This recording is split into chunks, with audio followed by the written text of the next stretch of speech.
Good afternoon and welcome to Beyond the Lines podcast. I'm your host, Nikki Watson. On this wonderful holiday today, we're doing a lot today. Look at this. Hello.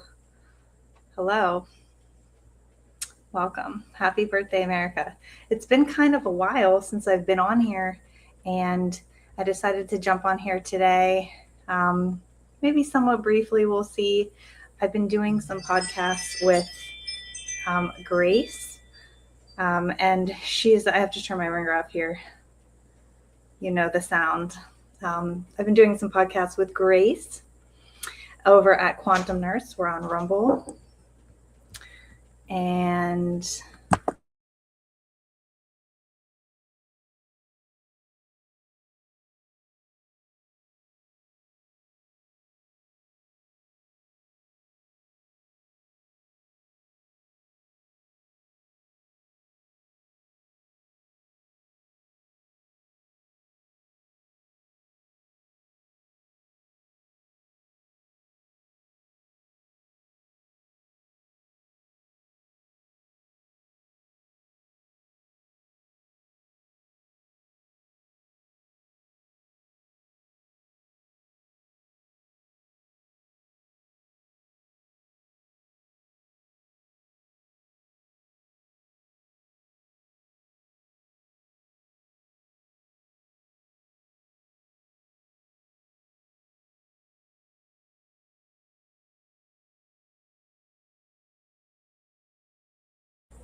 okay, very good. Okay, so we are doing, so I've been on Grace's podcast with her on Quantum Nurse. It's on Rumble.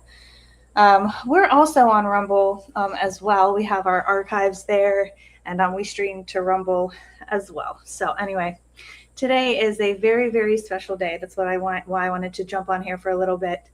It is the 250th birthday of America, and we are very excited. A lot going on, and I wanted to show. I don't know if I'm going to get hit with a copyright. We'll see. I don't know, but I wanted to play this video here, so we'll see. Let's see. I hope everybody's doing good.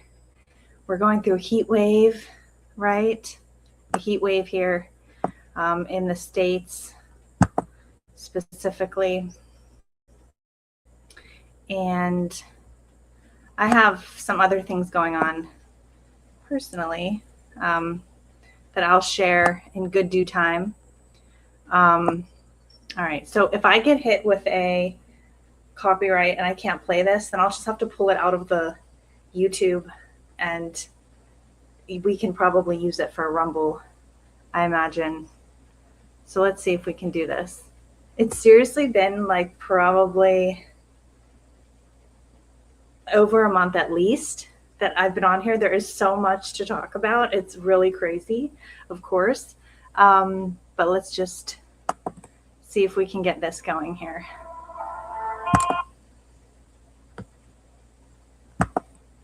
Okay.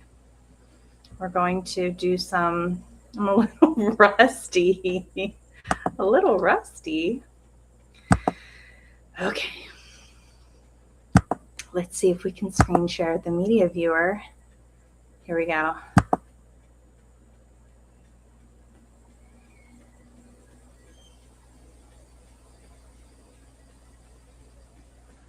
My kids are, it's summer.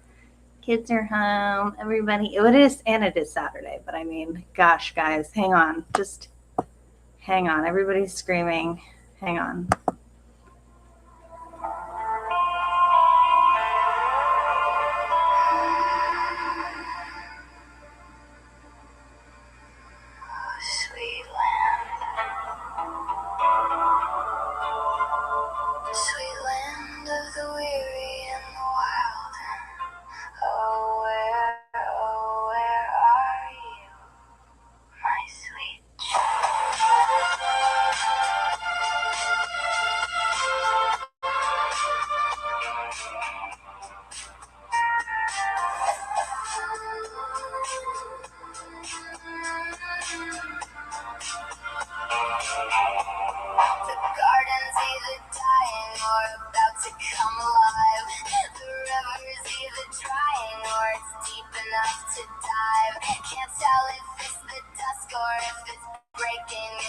dawn. Are we going on or are we gone? Somebody said a storm is coming, but it's been a long time. I don't know what's up ahead, but please, baby, don't you look behind. So tell me, is it gonna be free energy forever? Or damn old cry singing, sweet land of the weary and the wild. Are we 1 year from the grave, or is this just the beginning? My sweet child, oh, you're my stars, thank you. A dream, half a savior, half a liar. 250 summers and we're going higher.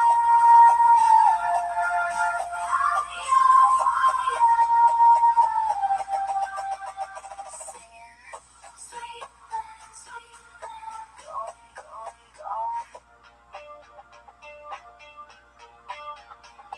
The neighbors might be coming with a casserole or a gun. The kids are either screaming or they're laughing in the sun. Is the timeline coming undone, or is it coming in clear?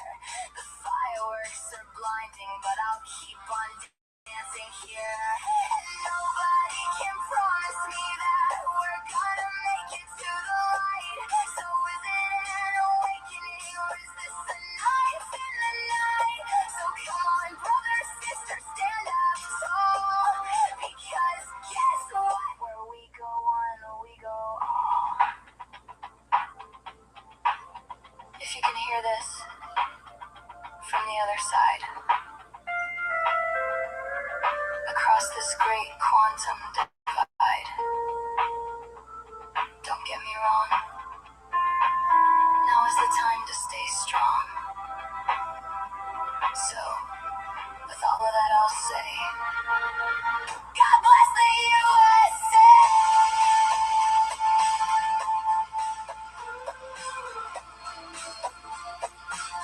God bless the USA!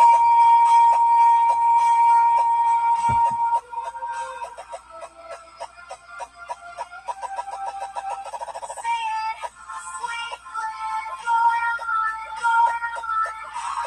250 years and it's going on the edge of a forever or the edge of being gone. Is it midnight? Is it morning? Is it ruin? Is it time to rise?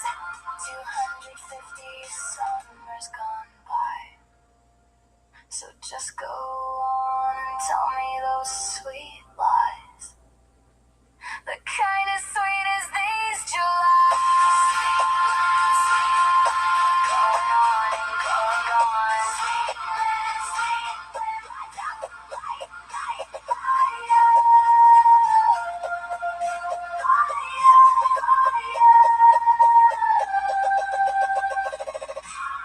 Sweet land, going on.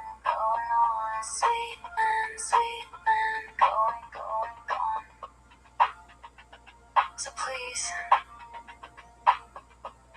just know that we can still rebuild.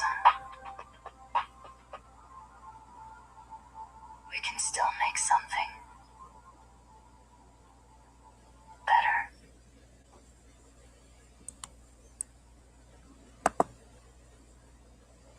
Okay, well, there you have it. There you have it. Better than I can say it, right? Okay.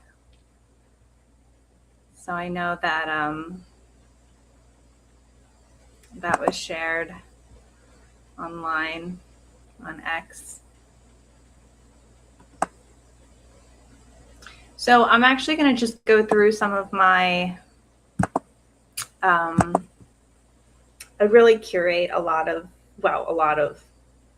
and just in general, maybe not a lot of, but I curate videos and posts and such on Telegram. I find it to be the easiest, able to do it and link it to. I've talked about the ease of the app of the social media channel capabilities before. So that's where all the goods are. Yeah. So that's why I'm going to go over some of these other things that I posted. I mean, to get caught up, dude, it would be a lot. It would be a lot. But let's go back to see if we can. Okay. Okay, guys, I'm just going to go vaccinated when I'm just going to go backwards here. And we're going to play some clips. We're going to go down memory lane. Yeah, I have, just before I get into that, I've had a really nice time being a guest on Grace's podcast. Again, it's on Quantum Nurse on Rumble, and she has a different guest each week. It typically goes live on Thursdays, and it's been a lot of fun and good guests and good conversations, if you will. Just with different topics that are going on, of course, in the world today, and the different things that we are tracking. And something that came up that I wanted to maybe see if, like, XF can speak to about this. We've been tracking the fascism language, right, with the man on the street, and what is it, what it is, what it isn't. And I think that they do the same thing with, communism in a way, communism and socialism. And then you have this sort of juxtaposition of, Trump and MAGA and, even America First versus this Mamdani sort of Democrat socialist within the Democrat Party. And then, of course, we have to always see what Heather Cox Richardson has to say about it, as it relates to politics today and the big bad Trump. But we're going to go backwards a little bit and go down memory lane a little bit during the Biden administration, because we shall not forget. So let's see if we can just go back there and see if we can remember the good old days. Okay, guys, remember the good old days. Let me see if I can pull it up here. Where's the... I need you to get vaccinated when it's your turn and when you can find an opportunity. And to help your family, your friends, your neighbors get vaccinated as well. Because here's the point. If we do all this, if we do our part, if we do this together, by July the 4th, there's a good chance you, your families and friends will be able to get together in your backyard or in your neighborhood and have a cookout or a barbecue and celebrate Independence Day. That doesn't mean large events with lots of people together, but it does mean small groups will be able to get together. Okay. Okay. Do you guys remember? Okay.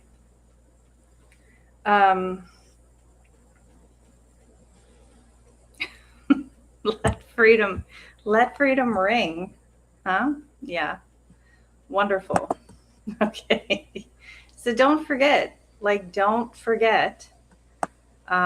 just like where we've been, because there's really two different ways to look at this and things that we're tracking, right?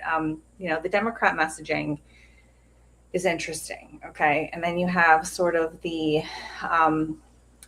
Candace Owens, Tucker, Dave Smith. You have some of this other alternative messaging that we've gone into a few times, have different ideas about what it could mean and what it means for MAGA and what it means for politics inside the United States, messaging for an international audience, and also, again, what it means for the geopolitical events that we're seeing unfold today.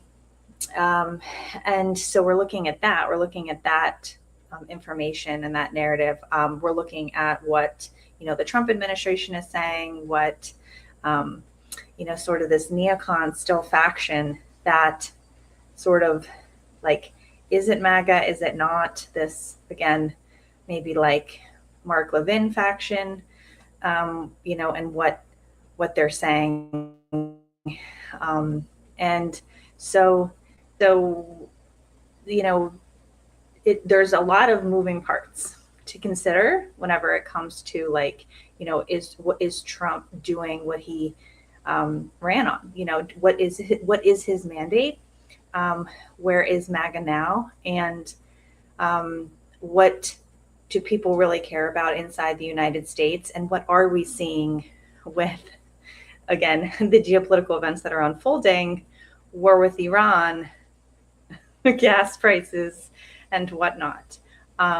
If you follow XF's channel, that's where you'll get most of your really good information as far as just not toting a specific narrative, but also, though, just really being able to say the thing out loud.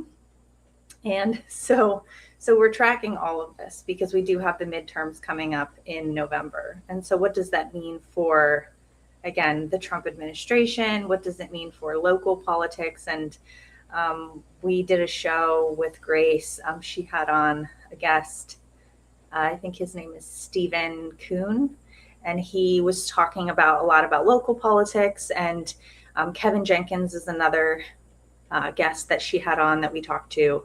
And, again, just talking about local politics. So these things on a federal level are so much different than the things that we're seeing, again, with our local politics.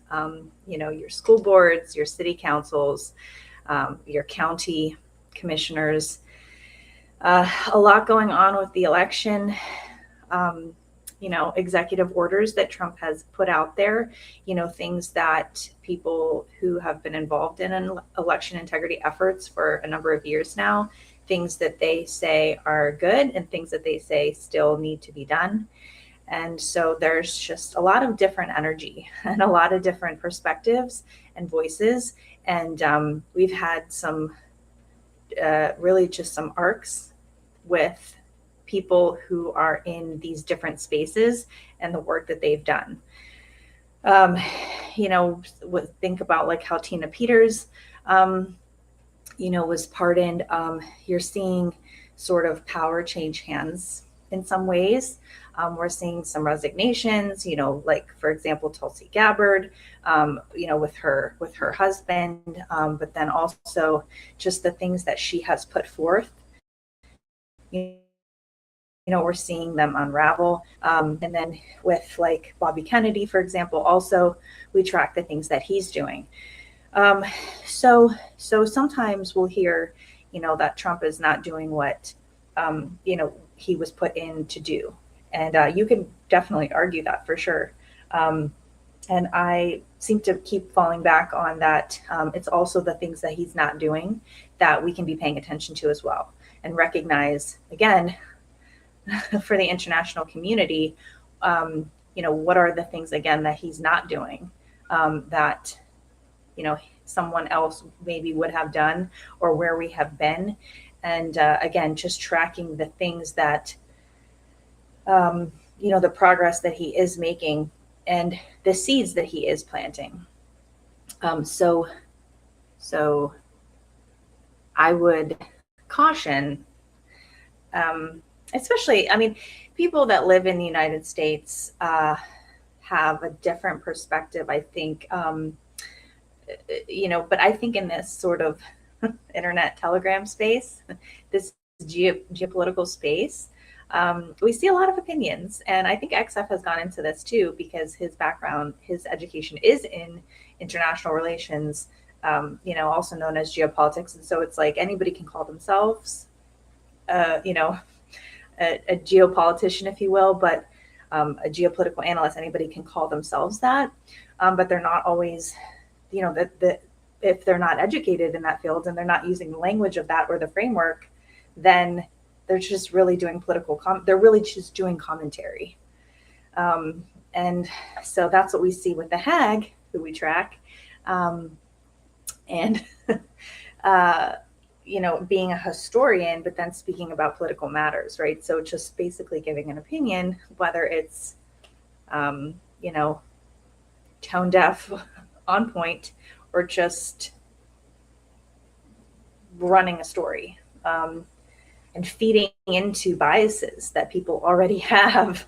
Whether it be like they don't like Trump or they believe in democracy in America, and then also preserving democracy around the world. So I find it interesting when sometimes analysts will sometimes say these Democrat talking points, and it's like, are they really your friends?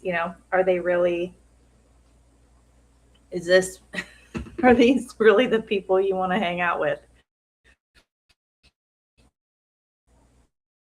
Whether you think you're hanging with them or not. So let's move backwards here. The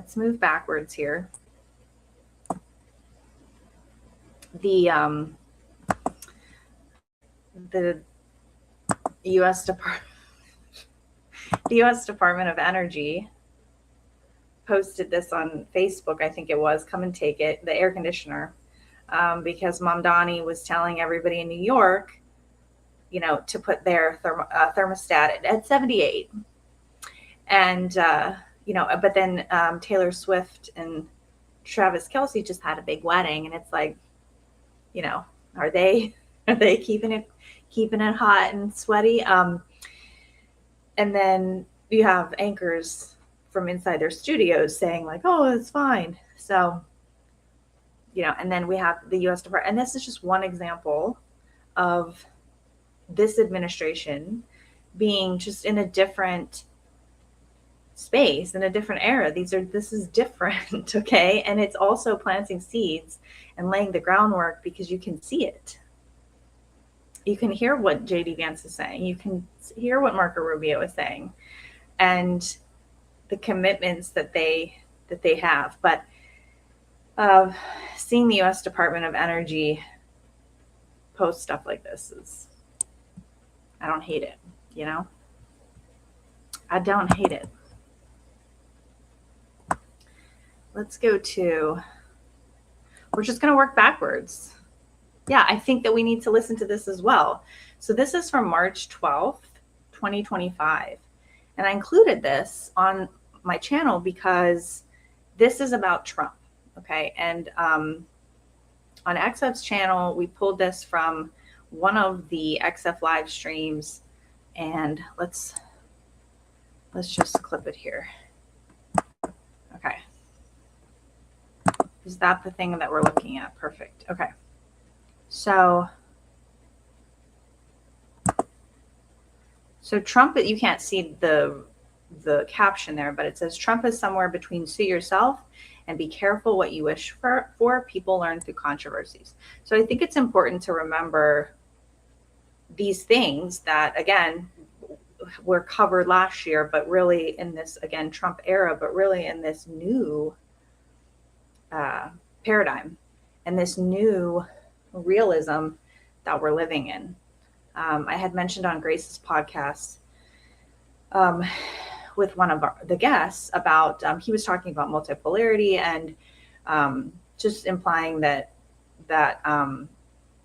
just something about Trump that I disagreed with. And because the Trump administration is not doing what I called multipolarity denialism, which is what we saw with the Biden administration. We're seeing a lot of acknowledgement, whether it comes in the form of rhetoric, it comes in the form of the things he does or he doesn't do. And so again, I think it's important to refresh and go back to a really fair way to look at Trump and sort of how he functions. So let's see if we can click on this.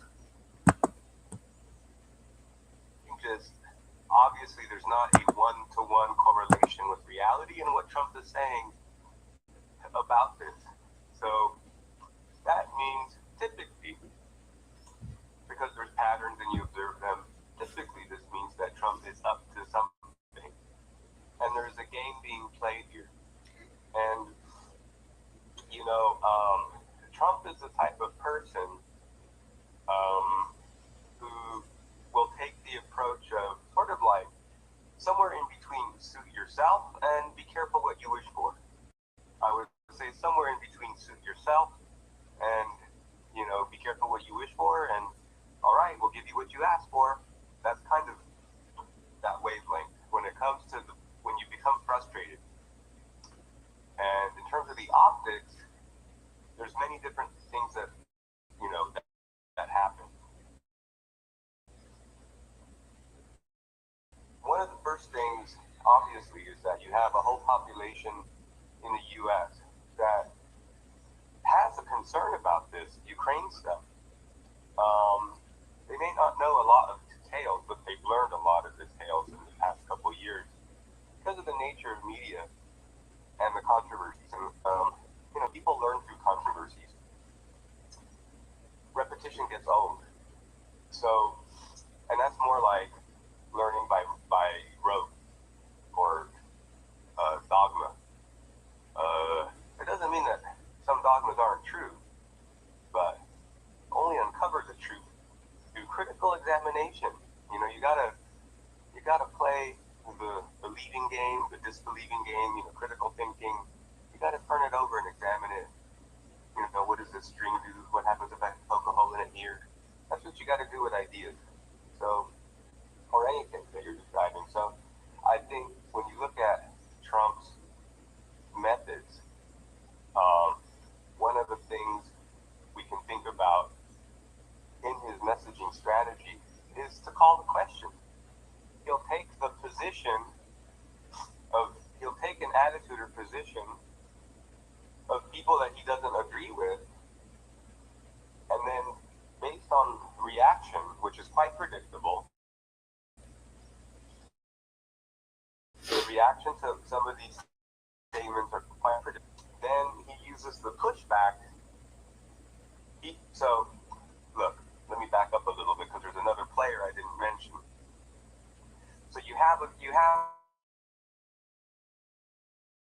some kind of annoying, stubborn,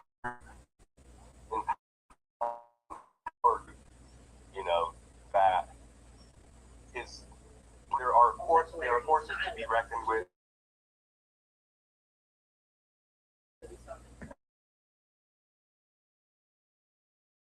And there's people all over the world, right? We're talking obviously about this context.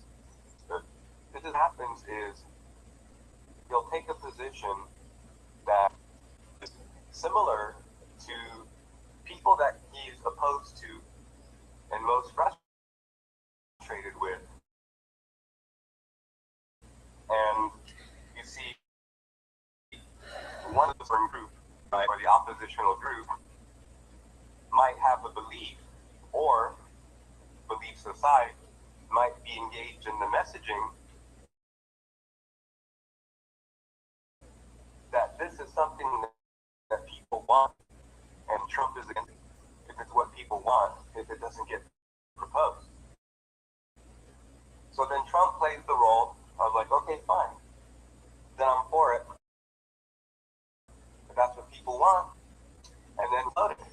And then people say, people could be people in the U.S. and Kentucky over Massey. It could be people saying, you know, it could be the Russians saying to a ceasefire. It's very similar, right? It could be the pagan statue, transsexual Gaza, right? So he surfs those energies, and then instead of it being about Trump, like I was against this, he's like, we tried. Look what happened. You know, we talked to people. We wanted to make a deal. They said this is as far as we're willing to go. Our commitment is to float it. We can't make other people do things. Our commitment was to float it. So that's the MO. That's the modus operandi. understand that MO, then a lot of other things fall into place pretty easily. So, like we said, same with Gaza, same with like Massey internally and other similar K-babes, same with Ukraine, right? Taiwan. There's a lot of, the list goes on. So, it's sort of like, don't take it from me. Oh, you're saying this is feasible? Okay, well, so if you're saying this is feasible and we try it and it doesn't work, will you be satisfied? Like, will you shut the f up then? Okay, good. All right, then I'm for it. Let me make a statement. And you know what I mean? We'll throw the pasta against the wall and we'll see if it's al dente or not. Anyway. See if it sticks.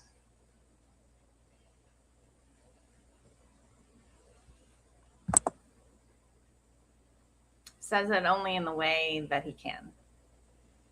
And he has. So that's very good. I love that clip there from last year. I can't believe it's 2026 already. Yeah, we're going through a lot, dude. Okay. All right, let's follow this one because we do track the man on the streets, the fascist conversation. I thought this one was really interesting. I'll follow Frank sometimes. I think he's from the Philly area. But this one was an interesting one because we do like to look at these things because we are trying to understand what is fascism, right? And why is Democrat media and resistance libs calling Trump a fascist? And why are they, really, because if you look at where we've been since the victory in 2024, you look at ICE, you look at the protests and the No Kings protest, right? The No Kings protests. And a lot of the messaging is about fascism, right? And so, what is fascism and why is it being attributed to Trump? And then if we're watching The Hag, she'll talk about that it's rising fascism, right? In 2024, she was talking about it being rising fascism, and then, oh no, but now it's rising authoritarianism. And she'll interchange fascism and fascists with authoritarianism, authoritarian, and really dog whistle to voters, interested parties who are compelled to stop rising fascism or fascism that is already here, or rising authoritarianism or other authoritarianism that is already here. And if you go back to one of the older interviews or podcasts rather that I did with Joaquin, and he talks about the new that we're in a new political reality, and so the language, and you could suggest that it's the language that Trump's using for communists and socialists and Marxists, right? So what are those things? What do they mean? Right? What is the history of those words and the groups that were associated with them, the people and voters that were associated with them, the ideologies associated with them, and then really the trajectory that we've seen to, who are the communists today, right? Who are the actual Marxists today? And we've gone through some clips on the internet where people, college students claim to be Marxists and they're not actually saying the things that are affiliated with Marxism. They think that it is, right? They're calling it Marxism, but it's not actually based on the historical references to Marx himself, and to sort of, again, you know, where it came out of, where Marxism came out of, historically, with the left, and you know, politics, and you know, grassroots initiatives, elite funded initiatives, and you know, and then obviously us seeing the real world consequences of actual communism, right? And what does that mean though today, right? How can we apply those things today to have an accurate understanding? And when Trump says communism and you know, communists, what does he mean by that? Who's he speaking to? What's he speaking about? You know, and you could make the argument that he's speaking about, you know, in the language, in the way that people interpret it as to be. So he may be getting it wrong, but he is speaking it in a way in the way that people understand it to be taken. And so with like Mamdani, you know, and these Democrat socialists, you know, it's just really interesting to look at it through the lens of where these terms came from, what they used to mean, and really the types of people that we're seeing align with these with these political ideologies now, you know, and like, would they have been the same, you know, 20 years ago? Somebody that identifies as a Marxist today, right? Like the things that they're saying, their belief systems, the things that they believe that they're advocating for, you know, is that really, you know, if we would have dropped them off 30 years ago, 20 years ago, would they be sort of aligning with the same things? And so, especially with like ICE and stuff, we've seen, again, these man on the streets where we've seen this resistance, people holding up signs, you know, people of all ages at the No Kings protests, holding up signs saying, you know, like against fascism, or, you know, this whole like anti-fascism, right? The anti-fascist, right? Not to be confused with Antifa, right? So we just, language has been subverted. Purposefully, of course, but it's been very interesting and fascinating to really detangle all of it, and sort of, you know, throw it up on the whiteboard. I mean, like Joaquin said about throwing it up to see what sticks, but throwing it up on the whiteboard to see sort of the different patterns. That's why I love when he says that in there, because there's patterns and you observe them. And so anyway, so I have a ton of old shows on Rumble. I think some of them made it onto YouTube as well.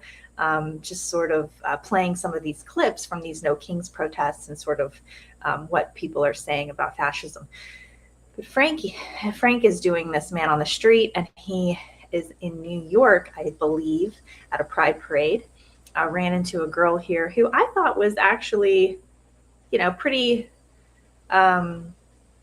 unlike some of the other videos that we've seen, where she, I mean, we talk about fascism studies. So as a class, fascism studies, you know, XF has gone into Umberto Eco and the however many there are characteristics of fascism. But she actually says that the definition of fascism is still debated upon.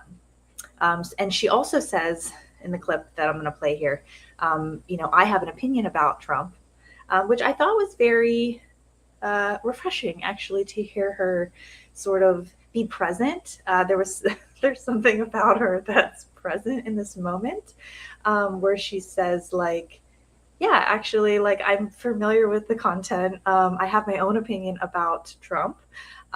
because you could take Umberto Eco's definitions of fascism, and you can apply them to this administration. You can apply them to the last administration. You can apply them to the prior Obamas and all the stuff. But really, what does that mean then at that point? And so I think that she expresses some of that nuance that we haven't seen with any of these resistance to fascism, man on the street moments. So let's go to her here.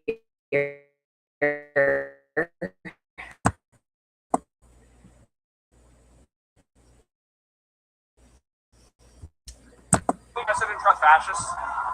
On President Trump. You took a fascism class? I did. What is fascism? Fascism to me is Oh, I feel like we're having some technical difficulties here. Okay. Let's go back to the beginning. President Trump's a fascist? I actually just took a fascism class and we did not discuss that, but I have my own thoughts on President Trump. You took a fascism class? I did. What is fascism? Fascism to me is I agree with there's like different definitions. There was a guy with a tech. Yes, I can. Let me pull it up.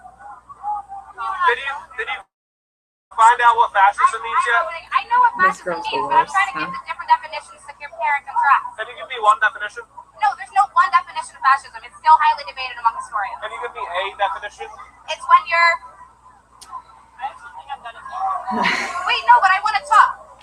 Yeah. Okay. See, I feel like we need to get her back on the show. We need to get her back on because she wants to. Yeah, I think it's good because she actually gave some pretty good answers. She's like, I want to compare and contrast, right? She said we didn't talk. They didn't talk about Trump, and then that very antisocial poor young child. Or old child rather, there said she was disengaged. She's like, I don't think I can engage anymore. And it's like, honey, nobody's engaging you. Clearly Frank and the fascism studies girl are on a date at the Pride Parade. Okay. And we're supporting this. Okay. Cause it looks like they're going to get somewhere together. So I think that would be really helpful because I sort of felt for her because I'm like, yeah, like what is fascism? Right. And that's been sort of the quest that I've been on among many when it comes to this language and this, historical context of it, where it came from, how it's being applied today, and really where's the truth in it all. So I really enjoyed that. Yeah, she can't define fascism, but not because, it's because right, because fascism has different, she said it. I think that's the point. So, okay, let's go to the next one here. We'll do a couple more and then we'll wrap up. So then we have JD Vance here.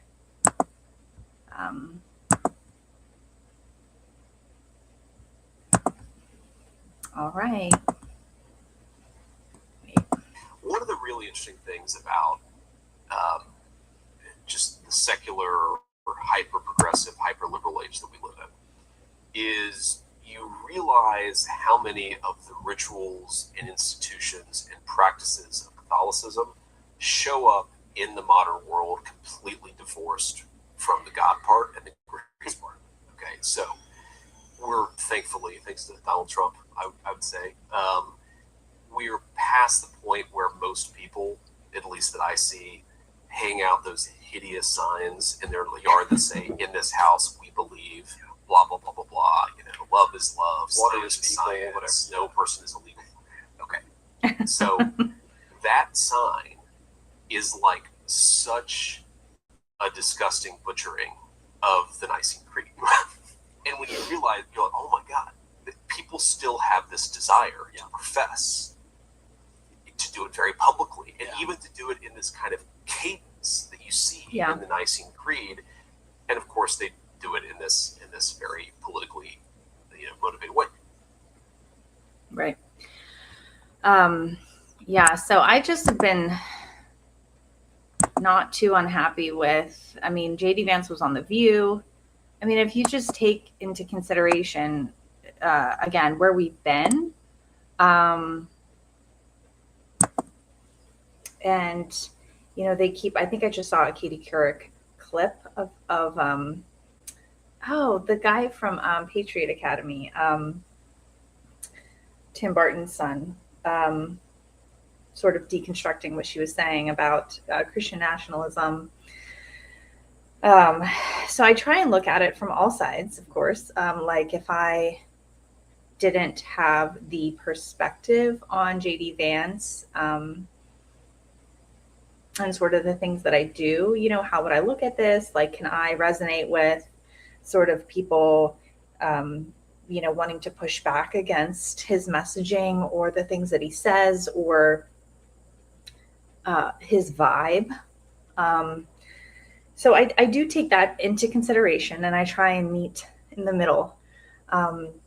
But I think that he's doing fair narrative dissemination.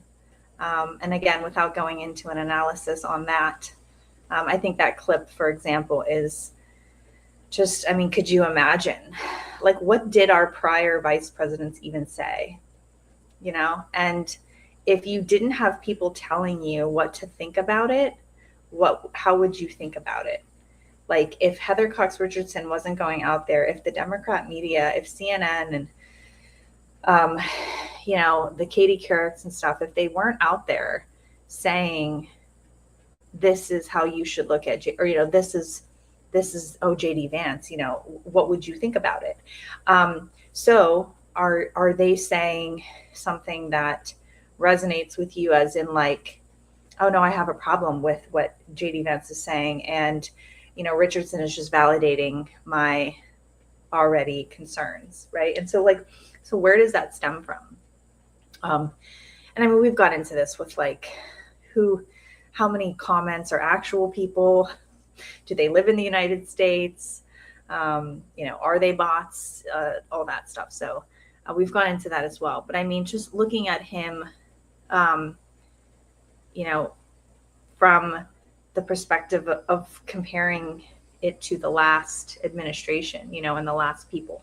Yeah, my computer is going to die. It's going to turn off. So let's play one more clip and then we'll wrap it up for this wonderful July 4th, America's birthday. A lot of them because of the convenience of ultra-processed food. I forgot to cook, and we've 6,000 uniformed officers of our commission corps who are now going out all around the country, teaching parents how to cook, how to buy cutlery, how to shop for their groceries, and we're going to reintroduce that treasured ritual of eating with your family and cooking a meal that brings people together and increases the bonds. Yes. So he's been doing a lot of this work too, Bobby Kennedy. And so, yeah, so all the videos and such are on the Telegram channel, Beyond the Lines podcast -- Nikki Watson. So, so I'm not fumbling around here. We're almost at the 45-minute mark. I wanted to try and keep it under an hour today. I know everybody's busy. I'm going to go hang out with my kids and make some food and, you know, hopefully have my thermostat where it needs to be, God willing. Thank you, Jesus. And so I just am so thankful for this holiday today. And the U.S. with all of her flaws, all of our flaws, that we can still live, you know, to where we can breathe well, speak as well as we can. You know, there's still a lot to be thankful for and a lot to recognize and a lot to be optimistic about. And I'm just very thankful for that. And thank you to everybody. Please like and subscribe. Again, I have some fun personal stuff going on that I will share in due time. But hopefully we'll be able to get back to maybe some more regular shows here in the next few months. And again, I try and jump on Grace's podcast on Thursdays as I can. And that's over on Rumble. So thank you everybody for hanging out with me today. Again, please like and subscribe, and I'll catch you next time.